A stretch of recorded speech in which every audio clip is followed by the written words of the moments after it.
ამ ფარულ ვიდეო მასალაში მარნეულის მეოთხე საჯარო სკოლის მოქმედი დირექტორი ატესტატის სანაცვლოდ მოქალაქისგან $300 ითხოვს და იღებს.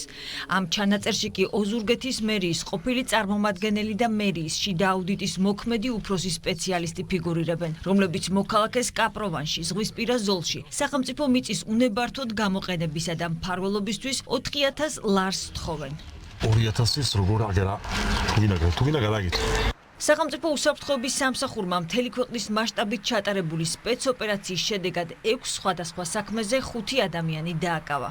14 მოქალაქე კი პასუხისგებაში მისცა. დაკავებულია შუახევის მერიის თანამშრომელიც, რომელმაც საცხოვრებელ სახლზე ადრე გაცემული გეოლოგიური დასკვნის ჩანაცვლებისა და ეკომიგრანტთა საცხოვრისით უზრუნველყოფის პროგრამით გათვალისწინებული 50,000 ლარიანი თანადაფინანსების მიღების სანაცვლოდ მოქალაქეს ქრთამის სახით 3,000 ლარი მოსთხოვა, საიდანაც 1,500 ლარი წინასწარ გამოართვა. აგერ არის 1,500 ლარი. რომ იქნება დასკვნა, იქ უკვე აღარ მალოდინებ 2,500. ქრთამის აღების ფაქტია დაკავებული აჭარის უმაღლესი საბჭოს აპარატის ყოფილი თანამშრომელიც. მან ქობულეთში სახელმწიფო კუთვნილი მიწის 2 ნაკვეთის იჯარით გადაცემის სანაცვლოდ მოქალაქეს 3,000 ლარი მოსთხოვა.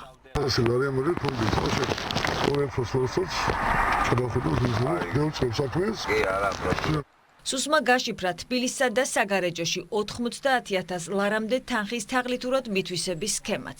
საქმეში გლდანის კანალიზაციის პროექტში ყალბის სამუშაოსა და გრუნტის გატანის ფიქტიური აქტები დევს.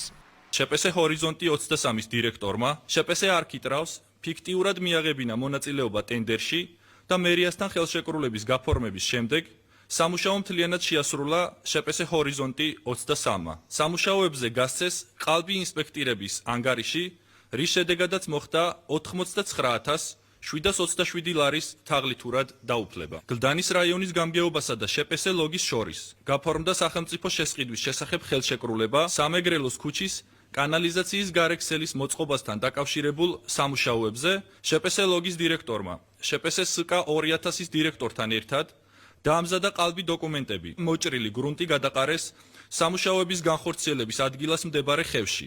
მასშტაბური ღონისძიების შედეგად დაკავებულებს ბრალის დამტკიცების შემთხვევაში 6-დან 9 წლამდე პატიმრობა ემუქრებათ.